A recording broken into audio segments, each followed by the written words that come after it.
छत्रपती प्रमिलाराजे रुग्णालयामध्ये राज्य नियोजन अंतर्गत अनुदानामधून 52 कोटींच्या यंत्रसामुग्रीची खरेदी करण्यात आली आहे. CVTC डिपार्टमेंटला लागणाऱ्या या यंत्रसामुग्रीची खरी किंमत 15 ते 20 कोटी रुपये असून 52 कोटींचा प्रस्ताव दिला कसा? कोटेशनमध्ये संभ्रम आहे. अधिकाऱ्यांच्या संगनमताने ही खरेदी झाली आहे. त्यामुळे CPR मधील यंत्रसामुग्री खरेदीमध्ये भ्रष्टाचार झाला असल्याचा उघड होत असल्याचा आरोप शिवसेना ठाकरे गटाच्या वतीने करण्यात आला आहे.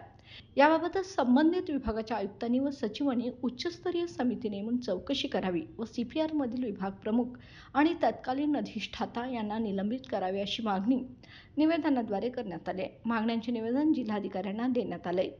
दरम्यान याप्रसंगी बोलताना जिल्हाध्यक्ष संजय पवार यांनी CPR मध्ये चालत असलेल्या अनागोंदी कारभाराबाबत संतप्त प्रतिक्रिया व्यक्त केली आहे. जिल्हा प्रशासनाला शिवसेना उद्धव बाळासाहेब ठाकरे या पक्षाच्या वतीने आपण निवेदन दिलेलं आहे.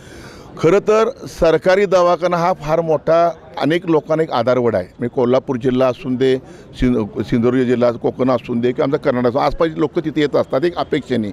पण आता जर बघितलं की ह्या 3-5 वर्षामध्ये काही राजकीय लोकांना आणि प्रशासनातील काही ठराविक अधिकारी काही चांगले अधिकारी तिथं आहेत की ते बघताना तिथं ते CPR म्हणजे एक सोन्याची कोंबडी देणारे अंडे असं बघताय. तिथं निधी शासनाचा मोठमोठ्या घोषणा, मोठमोठ्या विकासाच्या घोषणा करायच्या, निधी आणायचा, पण निधी किती आणला आणि किती खर्च केला याबद्दल आमचा आक्षेप आहे. खरं तर ज्या CTVC म्हणतात त्याला CVTSला बघतात, म्हणजे हृदय शस्त्रक्रिया विभागाला 52 कोटी रुपयाचा त्यांनी प्रस्ताव दिलेला आहे. आमचा आरोप आहे किती काय केलं तर माझा आरोप आहे, सगळ्यांचा आम्ही माहिती घेतलेला आहे, 20 कोटीच्या पुढे हे साहित्य जाऊ शकत नाही. मग 32 कोटी झालं काय, कुठे गेले? बरं, तुम्ही तिथं काम करताना ज्या पद्धतीने कोटेशन काढले ते कोटेशन फेक असा आमचा आरोप आहे. एकाच माणसाने 3 कोटेशन तयार केले असं माझा त्या नजरेतनं आता आलेलं आमच्या माहिती घेतलेली आहे आम्ही. तुम्ही कुठलंही बांधकाम करताना सार्वजनिक बांधकाम विभागाची परवानगी घ्यायला लागते, ती तुम्ही घेतलेली नाही आहे. बरं, तुम्ही तिथलं आता GST असून दे, एक्साईज ड्युटी असून दे, बरं जुनं मशिनरी आहे, साधा मोबाईल जर आपण घेतला तर बायबॅक घेतल्यानंतर थोडी पैसे आपले येतात, ते पैसे आले ते कुठे गेले पैसे? ह्या सगळ्या गोष्टीचा उहापोह जर केल्यानंतर माझी खात्री आहे 25 कोटी जर असतील तर 52 कोटी म्हणजे उलटा फिगर जाऊन मोठ्या प्रमाणात इथं भ्रष्टाचार झालेला आहे.